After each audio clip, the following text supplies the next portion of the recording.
오늘은 열왕기 하로 넘어가겠습니다.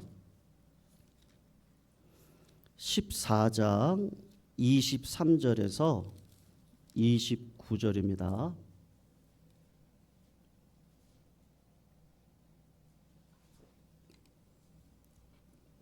23절에서 29절 교독으로 읽겠습니다. 23절 제가 먼저 읽습니다. 유다의 왕 요아스의 아들 아마샤 제 15년에 이스라엘의 왕 요아스의 아들 여로보암이 사마리아에서 왕이 되어 41년간 다스렸으며 여호와 보시기에 악을 행하여 이스라엘에게 범죄하게 한 느밧의 아들 여로보암의 모든 죄에서 떠나지 아니하였더라. 이스라엘의 하나님 여호와께서 그의 종 가드헤벨 아미떼의 아들 선지자 요나를 통하여 하신 말씀과 같이 여로보암이 이스라엘 영토를 회복하되 하맛 어귀에서부터 아라바 바다까지 하였으니 이는 여호와께서 이스라엘의 고난이 심하여 매인자도 없고 노인자도 없고 이스라엘을 도울 자도 없음을 보셨고 여호와께서 또 이스라엘의 이름을 천하에서 없이 하겠다고도 아니하셨으므로 요아스의 아들 여로보암의 손으로 구원하심이었더라. 여로보암의 남은 사적과 모든 행한 일과 쌓은 업적과 다메섹을 회복한 일과 이전에 유다에 속하였던 하맛을 이스라엘에 돌린 일은 이스라엘 왕 역대 지략에 기록되지 같이 읽습니다. 여로보암이 그 누랑 이스라엘의 왕들과 함께 치고 그의 아들 스가랴가 대신하여 왕이 되니라. 아멘. 오늘 이렇게 본문을 보시면요, 여로보암 2세가 왕이 됐다라고 이야기를 하고 있습니다. 그러면서 여로보암이 통치했던 연수가 23절에 등장을 하고요. 그러면서 여로보암에 대한 세 가지를 오늘 본문은 이야기를 하고 있거든요. 첫 번째로 여로보암의 이름의 뜻이 나타나고 있는데요. 여러분, 여로보암이라고 하는 이름은 이 사람의 고유명사는 절대로 아닙니다. 왜냐하면 이 사람은 여로보암 2세거든요. 근데 솔로몬이 통일왕국을 아버지 다윗을 이어서 통치를 하다가 솔로몬의 우상 숭배로 인해서 나라가 반으로 갈라지잖아요.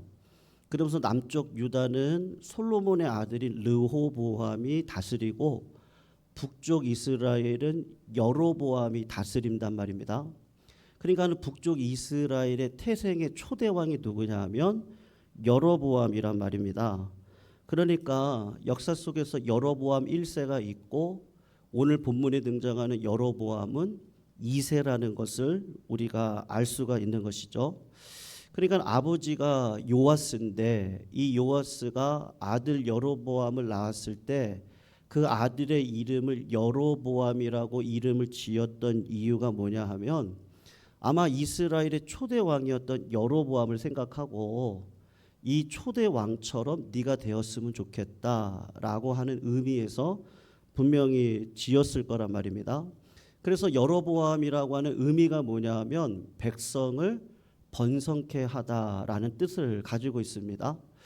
그러니까 여러분, 왕이 그렇잖아요. 왕이 되면은 어떻게 하는 게 가장 좋아요?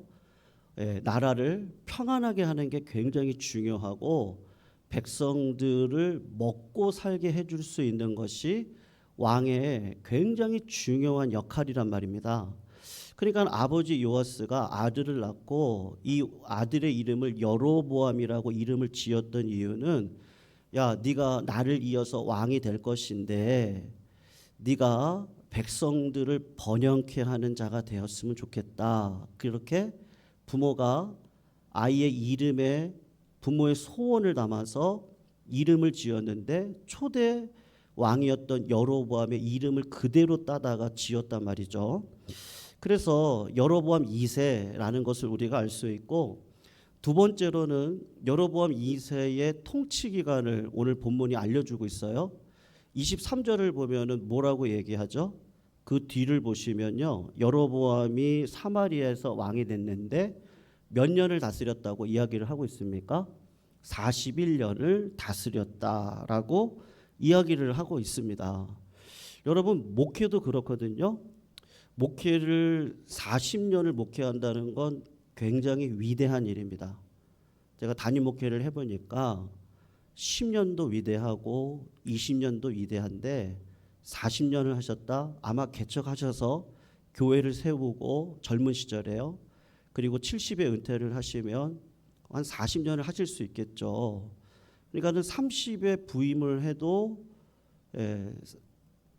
70에 은퇴를 한다면, 근데 요새 뭐 30에 부임하시는 분들이 거의 없으니까 40에 부임해도 30년 목회한단 말입니다. 그것도 대단한데 지금 여로보암이 몇 년을 통치했다라고 이야기를 하는 거예요. 41년을 통치했다고 하면 굉장히 긴 시간을 통치한 거란 말이에요. 제가 조선왕조실록을 이렇게 살펴보았습니다. 태조 이성계부터 순종왕까지 몇 대의 왕이 있었느냐면 우리나라에 27명의 왕이 있었더라고요. 그런데 그 가운데 통치를 굉장히 잘하고 오랫동안 했던 왕이 누굴까 이렇게 보았더니 세종대왕이 31년을 통치를 했습니다. 그러면 31년 통치했으니까 야, 굉장히 많이 했다라고 생각을 했는데, 저도 요번에 알았는데요, 누가 조선 역사에서 가장 오래 통치했냐 이렇게 봤더니 영조대왕이 무려 몇 년을 했는지 아십니까? 51년을 통치를 했습니다. 그러니까 굉장히 오랜 시간을 통치를 한 거예요. 그런데 그거에 맞닥뜨릴 수 있을 정도로 여로보암 2세가 몇 년을 통치하는 거예요? 41년을 통치를 했다는 거예요. 그러니까는 이거는 굉장한 하나님의 은혜가 이 사람에게 있다는 것을 보여주고 있는 거예요. 왜냐하면 북이스라엘은 왕이 19명이거든요. 근데 여로보암 2세가 13대예요. 그러면 뒤로 6명의 왕이 또 있는데 그 왕들은 다 그 자기 임기를 채우지 못하고 암살을 당해서 다 죽어나가거든요. 그리고 이스라엘이라고 하는 나라가 19명의 왕이 바뀔 때까지 다 무슨 일이 벌어지냐 하면 어떤 그 정략적인 어떤 뭐 반란이라든지 이런 것들을 통해서 한 왕조, 조선은 이씨 왕조잖아요. 그런데 북이스라엘은 이씨였다가 김씨였다가 뭐 이렇게 막 바뀌는 거예요. 계속 바뀌는 거예요. 19대가 계속 바뀌면서 살아가는 그런 왕조의 현실 가운데 여로보암 2세의 특징이 뭐냐 하면 41년을 통치했다라고 하는 굉장히 어마어마한 기록을 가지고 있단 말이죠. 그리고 세 번째, 이 여로보암 2세의 치적을 오늘 본문이 기록을 하고 있는데, 북이스라엘이 19명의 왕 가운데 어느 왕 시절에 최고로 번성하고 잘 됐느냐 하면 누구 때라고 지금 얘기하는 거예요? 여로보암 2세 때라고 이야기를 하는 거예요. 그것을 어떻게 할 수 있어요? 한번 28절을 한번 봐보세요. 28절을 보면 뭐라고 얘기하냐? 여로보암의 남은 사적과 모든 행한 일과 그리고 무슨 업적이라고 그래요? 싸운 업적이라고 그러죠. 그러니까 싸웠다는 거는 국방력이 굉장히 강하다는 거, 힘이 있다는 거잖아요. 그러면서 그 힘을 가지고 다메섹을 어떻게 했어요? 회복했고, 그 다음에 이제 중요한 말이 나오는데, 이전에 유다에게 속했던 하맛을 이스라엘에게 돌린 일은 이스라엘 왕 역대 지략에 기록되지 않았느냐, 이렇게 이야기를 한단 말이에요. 그러니까 여로보암이라고 하는 이름의 그 뜻 그대로 41년 동안 통치를 하면서 나라를 부강하게 하고 전쟁을 해서 땅을 차지하고 그리고 정치도 잘하고 통치도 잘하고 경제도 일으키고 그렇게 했던 왕이 이스라엘 왕 가운데 누가 잘했다고요? 11명 가운데 여로보암 2세가 최고로 잘했다. 지금 41년 동안 잘했다. 그거를 이야기를 하고 백성들이 추앙을 한다라고 말씀을 하고 있는 거예요. 그런데 여러분, 이거는 그냥 역사의 기록이고요. 그러면 하나님은 여로보암을 어떻게 평가하느냐가 굉장히 중요하지 않겠어요? 네. 세상적으로는 이렇게 업적도 많고 통치 기간도 길고 그랬는데 하나님의 평가는 어떠느냐는 거예요. 이게 중요하잖아요. 우리가 하나님이 나를 어떻게 평가하실까? 이게 굉장히 중요하지 않겠습니까? 그런데 이 성경의 관점에 여로보암에 대한 평가는 굉장히 인색하구나라는 것을 알 수가 있단 말이에요. 그래서 23절에 41년을 다스렸는데 성도님들 24절을 한번 보세요. 뭐라고 얘기하냐면 여호와 보시기에 어떻게 했다고 합니까? 여로보암 2세가 어떻대요? 악을 행했대요. 그리고 이스라엘을 범죄하게 한 느밧의 아들, 이게 초대 왕이거든요. 여로보암의 모든 죄에서 어떻게 했다고 그럽니까? 떠나지 않았다. 지금 그렇게 이야기를 하고 있단 말이에요. 그러니까 하나님이 보실 때 두 가지 죄가 있는데 그게 뭐냐 하면 왕이 하나님 앞에 범죄를 했다는 것이고, 그리고 초대 왕이었던 여로보암의 죄에서 이 여로보암 2세도 떠나지 않았다라는 것을 보여주고 있단 말입니다. 그런데 세상적으로는 어땠다는 거예요? 여로보암 2세가 이렇게 훌륭하게 영토도 회복시키고 나라도 부강시키고 그렇게 했는데 그것에 대한 하나님의 평가는 하나도 없고 뭐라고 얘기하냐? 죄를 범했다. 근데 어떤 죄를 범했다 그래요? 초대 왕이었던 여로보암의 죄를 그대로 계승해서 여기까지 왔다. 지금 그 얘기를 하는 거예요. 그러니까 성경이 평가하고 싶은 건 뭐예요? 이 사람이나 똑같구나. 그 얘기를 하는 거예요. 여로보암 1세나 여로보암 2세나 똑같다. 그 이야기를 하고 있단 말이에요. 그러면 우리에게 이제 이런 의구심이 들어야 돼요. 여러분, 신앙은요, 생각하셔야 돼요. 기도하셔야 되지만 말씀을 읽고 하나님이 어떤 분이신지를 생각하셔야 돼요. 기도만 하시면 안 돼요. 그렇다고 말씀만 읽으시면 안 돼요. 말씀만 읽으시면 내 심령이 말라버리고 기도만 하시면 신비적으로 빠져요. 하나님께서 우리들에게 원하시는 건 상황을 보고 말씀을 보고 기도 가운데 하나님이 나에게 주시는 지혜를 가지고 어떻게 하나님 앞에 마지막 평가를 잘 받고 하나님의 자녀로 살아갈까가 굉장히 중요하거든요. 그러니까 오늘 본문을 보시면 41년을 통치했어요. 그리고 나라를 부강시켰어요. 그리고 영토를 회복을 굉장히 많이 했다고요. 그런데 그러면 우리 생각은 어떤 생각이에요? 뭔가 하나님 앞에 하나님이 받으실 만한 어떤 일을 했기 때문에 이런 축복을 받았겠지. 그렇게 생각을 하고 말씀을 읽는데 여로보암 1세나 여로보암 2세나 똑같다고 평가를 하고 있단 말이에요. 여러분, 그러면 하나님께서 왜 제가 볼 때 어떤 분들, 그러니까 어떤 지도자 보기에 평범하고 별게 없어요. 근데 자꾸 역사가 일어나요. 그러면 제3자 입장에서 똑같은데, 서로 똑같은데 왜 저 사람이 할 때는 이렇게 막 역사가 막 일어나지? 궁금해지지 않겠어요? 그러면 성경은 뭐라고 이야기를 할까? 그걸 한번 보셔야 되는데 세 가지 이유를 또 똑같이 이야기를 하거든요. 한번 보십시오. 25절을 한번 보시면 뭐라고 이야기를 하냐 하면 이렇게 얘기를 합니다. 우리 25절을 우리 같이 한번 읽어봐요. 시작. 이스라엘의 하나님 여호와께서 그의 종 가드헤벨 아미떼의 아들 선지자 요나를 통하여 하신 말씀과 같이 여로보암이 이스라엘 영토를 회복하되 하맛 어귀에서부터 아라바 바다까지 하였으니 이렇게 나옵니다. 여러분, 죄 짓는 거는 매 한 가지 똑같아요. 그런데 어떻게 하맛 어귀에서부터 아라바 바다까지 이렇게 영토를 회복했느냐? 그러니까 왜 그랬다는 거예요. 여로보암 2세 때 활동했던 선지자가 누구냐면 요나라고 하는 선지자거든요.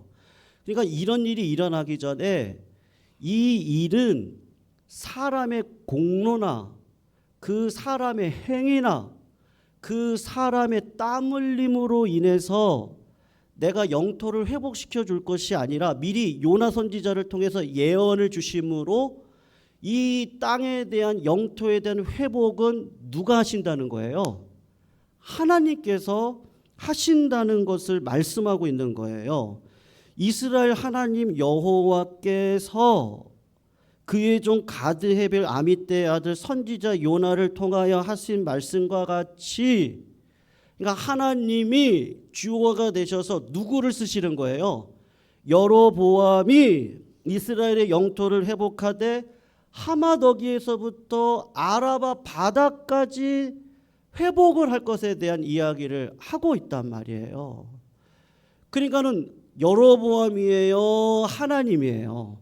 하나님이 그렇게 하시겠다고 이야기를 하는 거란 말이에요. 인간적으로 보면요, 하맛 어귀에서 아라바 바다까지를 회복했던 왕이 누구냐면 솔로몬 때거든요. 그러니까 솔로몬은 통일왕국 시대 때 그렇게 회복을 했어요. 그러니까는 나라적으로 굉장히 부강했다고요. 그런데 솔로몬이 빼앗았던 그 땅을 도로 회복한 왕이 누구냐면 여로보암 2세란 말이에요. 그러니까 인간적으로 보면 야, 굉장하게 보이죠. 그런데 그 사람은 똑같은 죄를 범하고 살아간단 말이에요. 그러니까 하나님이 지금 뭐라고 얘기하는 거예요? 영토 회복은 어디로부터 온다는 거예요? 하나님의 주권으로부터 온다는 것을 성경이 지금 이야기하고 있단 말이에요. 여러분, 우리나라에서도 대통령들이 바뀌시죠? 사람이 바꾸는 것 같죠? 그러나 그렇지 않다는 거예요. 민심을 어떻게 사람이 잡을 수 있어요? 그렇지 않아요. 사람 마음을 어떻게 내 계획대로 잡아요? 절대 그런 일 없어요. 하나님이 그들의 마음을 주장해 두시는데 이걸 누가 몰라요? 여로보암이 몰라요. 그런데 저자는 여로보암 2세를 향해서 뭐라고 얘기하는 거예요? 누가 하는 거예요? 하나님이 하는 거라는 거예요. 그리고 두 번째 이유가 있어요. 더 재미있는 것은 26절인데 26절도 우리 같이 한번 읽어볼게요. 시작. 이는 여호와께서 이스라엘의 고난이 심하여 매인자도 없고 노인자도 없고 도울 자도 없음을 보셨고. 여러분, 두 번째 이유가 뭐냐면 하나님께서 이렇게 하신 이유가 뭐예요? 하나님이 보니까 이스라엘 백성들이 어떤 거예요? 너무 불쌍해요. 너무 불쌍한 거예요. 이유가 없어요. 그냥 불쌍해요. 왜요? 남쪽 유다는 다윗이라고 하는 왕이 있었어요. 그분은 신기하죠? 그 사람처럼 상처 많은 사람이 어디 있어요? 다윗처럼요? 그러면 그 상처를 가지고 직위를 이용해서 어떻게 하는 게 사람의 본성이에요. 예, 진 누르고 강압적이고 종으로 만들고. 근데 참 신기해요. 다윗은 백성들이 알아요. 그러니까는 상처받은 자, 원통한 자, 빚진 자, 그런 자들이 다윗으로 와가지고 회복을 얻어요. 그러니까는 여러분, 남쪽 유다에는 그런 인자하고 하나님의 마음에 합하고 믿음으로 살고, 그래서 백성들이 하나님의 위로를 진짜로 받고 그렇게 살아가는 나라란 말이에요. 근데 그 나라에 비해서 북쪽 이스라엘은 어때요? 단 한 명도 하나님의 마음에 합한 왕이 한 명도 없어요. 처음부터 끝까지 다 이기적이에요. 다 우상숭배예요. 다 하나님의 영광을 위해 살지 않아요. 어쩌면 그래요. 북이스라엘이 어쩌면 그래요. 어쩌면 백성들이 저렇게 맨날 눈물 흘리고 사냐고요. 그러니까 그 백성들이 남쪽 유다를 볼 때 부럽지 않았겠어요? 저 나라는 저렇게 인자한 왕이 그 상처를 치유해주고 원통함을 말씀으로 풀어주고 하나님이 계심을 기억하게 해주시고 소망을 주고, 저 남쪽 유다는 그렇게 살아가는데 내 가정은 뭐예요? 내 삶은 뭐예요? 이 나라는 뭐예요? 백성들이 너무너무 슬퍼서 막 기도하는 거예요. 그러니까 하나님이 이제 요때가 지나고 여섯 번째 왕이 뒤에 가거든요. 그리고 얼마 안 있어 722년에 이스라엘은 망해요. 근데 하나님이 준비시키는 거예요. 요나 선지자를 통해서 아수르가 북이스라엘을 멸망할 때 포로로 끌려갈 거 아니에요. 그러니까 하나님이 요나를 통해서 저 니느웨 백성들을 회개하라고 시키는 거예요. 그 사람들이 하나님을 알아야 이스라엘 백성들이 죄로 인해서 무너졌을 때 아수르로 포로로 끌려가면 거기 하나님이 아는 사람들이 있거든요. 그러니까 이 사람들을 품어주는 거예요. 그거를 준비시키는데 요나 선지자를 통해서 준비시켜요. 근데 요나는 안 하려고 그러죠. 근데 하나님이 결국은 하게 하세요.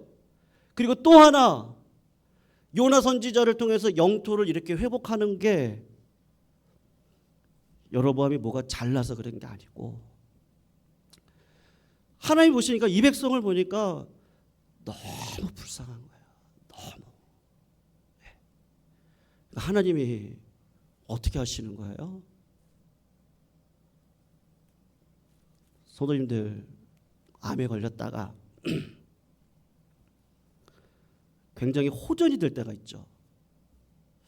제가 목회하면서 경험하는 건데 그때가 조심할 때더라고요. 왜냐하면 하나님이 은혜를 주시더라고요. 그렇게 돌아가시면 안 되게 한번 회복을 시키시고, 가족들, 친족들, 그동안 서운하게 했던 사람들 만나서 다 풀게 하시더라고요. 그리고 그때를 못 넘기시면 이게 갑자기 급격하게 이렇게 확 되시고 돌아가세요. 여러분, 북이스라엘이 계속 암덩어리 같이 고통과 고난과 어떤 깨끗한 왕이 나오지도 않고 기도하는 지도자도 없고 우상 숭배에 세상의 물질에 가려워져서 자기가 그냥 다 잘났다고 살아가고 있는 형국 가운데 백성들은 다 슬픈 가운데 눈물을 흘리고 살아가고 있는 이 현실 가운데 하나님이 이제 조금 있으면 이 나라는 멸망할 거가 뻔한데 그대로 살아가면 다 멸망할 건데 어떻게 하시는 거예요? 내가 여로보암 2세를 통해서라도 마지막 은혜는 저 사람들한테 줘야겠다. 하나님의 마음이 그런 거예요. 그러니까 어떻게 해요? 41년이요. 여로보암이 뭐를 잘했어요? 성령의 평가는 똑같다니까요. 근데 하나님이 누구를 보는 거예요? 백성을 보는 거예요. 그리고 돌아오기를 소원하는 거예요. 하나님이 뭐를 잘해서 주는 게 아니라 너무 슬프게 살고 외롭게 살고 힘들게 살고, 그게 너무 하나님 보실 때 가여워요. 그래서 사람 편에서 잘한 게 없는데 내가 여로보암 때 41년을 통치할 수 있는 은혜를 주고, 그리고 솔로몬의 영광을 회복시키고, 그리고 그 백성들에게 눈물을 닦아주고, 하나님이 은혜 주시니까 이렇게 사는구나, 이거를 알게 하시고 싶은 거예요. 그래서 여러분, 우리가 그냥 지나갈 수 있는 본문 하나가 있거든요. 한번 요것만 한번 보시면 좋겠어요. 그게 뭐냐, 27절입니다. 여호와께서 또 이스라엘의 이름을 천하에서 어떻게 하겠다고요? 없이 하겠다고도 어떻게 한다고요? 부정의 부정이니까 강한 긍정이죠. 없이 하겠다고 아니하시겠다. 이게 신명기 32장에 나오는 이야기거든요. 이게 무슨 얘기냐 하면 하나님이 도울 수밖에 없는 상황 가운데 있는 이스라엘의 현실을 하나님의 이름을 걸고 너희들을 도말할 일은 절대 없을 거야. 전쟁 때를 이야기하는 거예요. 그러니까 예를 들면 사사기 때 기드온이 수만 명의 그 전투력을 가지고 싸움을 벌이려고 할 때 하나님이 뭐라고 얘기하냐면 2만 몇천 명을 떼어버리래요. 그리고 거기다가 또 만 명을 또 떼어버리래요. 그리고 몇 명을 남겨놓는 거예요. 300명만 남겨놓는 거예요. 그리고 거기다가 그 손에다가 뭐를 지어줘요? 저 시장에서 파는 항아리 하나 지어주는 거예요. 횃불 하나 들고. 칼을 들지를 않아요. 전쟁에 칼을 들고 나가서 전쟁에 승리해야 되는데 하나님이 자꾸 하나님의 이름이 드러날 거고 너희들은 도말할 백성이 아니라는 것을 보여주기 위해서 인생의 한계 가운데 우리를 두시는 거예요. 사람이 어떻게 겸손해요? 사람은 겸손할 수 없어요. 겸손하도록 그 상황을 만들어 가세요. 근데 그게 우리들에게 복이에요. 고난이 유익이에요. 우리는 그럴 수 없는 존재들이란 말이에요. 그러니까 하나님이 일부러 다 떼버리고 찻대, 포대, 쫄도 하나만 가져. 상도 떼버려. 말도 다 떼버려. 그리고 내가 너희 이름을 도말하지 않겠다고 했지. 나는 내 아버지야. 지금 그 이야기를 해주시고 싶은 거예요. 여러분 26절을 보세요. 이는 여호와께서 이스라엘의 고난이 심하여 매인자도 없고 노인자도 없고 이스라엘을 어떨 자도 없다고요? 도울 자가 없네요. 여러분 복음이 뭐예요? 여러분 복음이 뭐예요? 네? 복음이 뭘까요? 성도님들 우리가 신앙생활 하면서 누구를 자랑하셔야 되겠어요? 네? 여기까지 온 게 누구 은혜예요? 제가 목양을 생각해 봤어요. 제 개인적으로. 우리 성도님들 뭐 다 적용할 수가 없어서 제 적용을 하면 제가 여기까지 온 게 누구의 은혜일까? 네. 부족한 게 없었겠어요? 실수가 없었겠어요? 그래도 하나님이 도와주시고 하나님이 사랑해 주시니까 여기까지 온 거죠. 내가 뭐 기도를 하면 얼마나 많이 했겠어요. 제가 헌신을 하면 얼마나 했겠어요. 뭐 목회자로 살아가는 거 세상 사람들과 달리 살아가니 조금 더 많은 헌신이 있겠어요. 그것 때문에 목양을 잘 되게 하시겠어요? 아니요. 우리가 얼마를 기도해야지 그 세상의 복을 누리고 살겠어요? 오히려 하나님은 사랑하시는 자들에게 뭐를 줘요? 고난을 주시죠. 네. 이 풍요를 통해서 하나님이 원하셨던 건 뭐예요? 내 마음이 어떤 줄 아니? 그 세상 것들에 눈멀어 살면 안 돼. 그게 없다고 울고 있는데 그래 내가 보니까 너희들 너무 불쌍하다. 그래 내가 줄게. 근데 그걸 주신 분이 누구세요? 하나님이 주신 거잖아요. 여로보암의 어떤 공로에서 준 건 하나도 없어요. 오늘 본문이 그 얘기를 하고 싶은 거예요. 그리고 하고 싶은 얘기는 야 그거 먹을 거 입을 거 마실 거 그것 때문에 네 인생 흔들리거나 눈 멀거나 귀 멀거나 그래서 하나님이 지금 어떻게 말씀하시는지 모르지 말고 그런 상황 가운데서도 은혜를 주신 하나님을 기억해라. 하나님은 누구를 주고 싶은 거예요? 하나님 자신을 주고 싶은 거잖아요. 여러분, 사울 왕이 얼마나 하나님 앞에 큰 범죄를 했습니까? 근데 하나님은 그 사울 왕을 어떻게 하시죠? 끝까지 기다리세요. 왜요? 그냥 그대로 가도 심판받을 사울 왕의 궤적이에요. 근데 하나님은 끝까지 기다리세요. 근데 그냥 기다리세요? 믿음의 아들 요나단을 붙여서 그렇게 하지 말라고 얘기를 하는 거예요. 다윗 왕을 붙여가지고 찬양의 아름다운 치유의 역사뿐만 아니라 믿음으로 살아가는 자의 은혜가 무엇인지를 보여주시는 거예요. 좋은 군사들을 붙여줬어요. 하나님은 그렇게 하시는 분이세요. 오히려 다윗은 어떻게 하세요? 하나님 오히려 고난 가운데 두세요. 아니 본인이 선택한 것도 아니잖아요. 왕이 되겠다고. 근데 하나님은 인간의 마음을 아시거든요. 이 사람에게는 하나님의 마음에 합한 마음이 있어요. 어릴 적부터 어디서 온 마음인지 모르겠는데 은혜를 알아요. 은혜를 유지하기 위해서 하나님이 주시는 방식이 뭐예요? 다윗에게는 더 이상 부요가 필요가 없어요. 왜냐하면 이미 하나님이 있거든요. 그럼 하나님을 붙들고 살아갈 수 있도록 삶에 정금과 같이 연단의 삶을 살도록 그의 삶을 끌어가는 거예요. 여러분, 다윗 왕이 언제 평안했던 적이 있었어요? 평안했을 때 뭐 했어요? 간음을 행하고, 간음을 행했던 남편을 죽이고, 거짓말하고, 하나님의 이름을 더럽히고, 평안할 때 그런 거예요. 하나님이 누구를 주시고 싶은 거예요? 나. 다윗이 여호와는 나의 목자시니 6절에 보면 내 평생에 선하심과 인자하심이 정령 나를 어떻게 한다고요? 따르리니.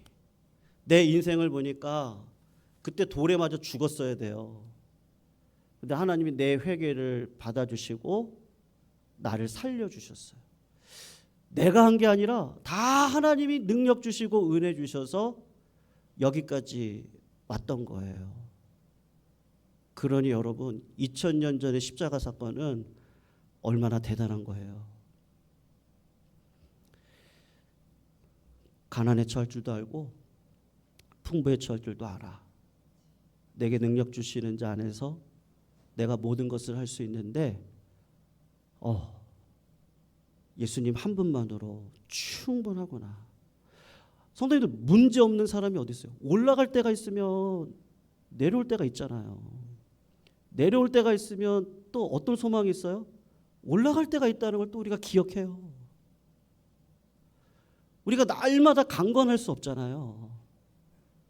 문제가 없을 때가 없는데, 근데 그때마다 하나님은 어떤 분이시라고요? 변함이 없으세요. 그거를 우리들한테 보여주고 싶은 거예요. 그래서 구약에서는 물질로 얘기할 수밖에 없었어요. 근데 신약에 와서는 뭘로 상징할 수밖에 없는 거예요. 이제는 예수 그리스도의 십자가의 사랑으로만 우리를 보여주시는 거예요. 그래서 주님이 이 땅 가운데 오셔서 하고 싶었던 얘기는 뭐예요? 뭘 먹을까, 입을까, 마실까, 이건 늘 염려할 수밖에 없는 우리의 상황이 있단 말이에요. 많으면 많은 대로, 없으면 없는 대로 늘 고민이란 말이에요.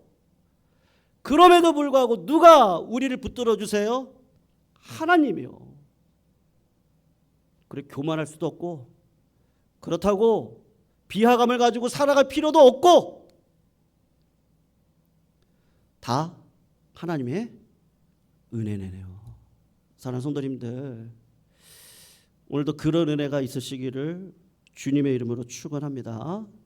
하나님 오늘도 말씀해 주신 줄 믿습니다. 우리 다 같이 한번요. 486장입니다.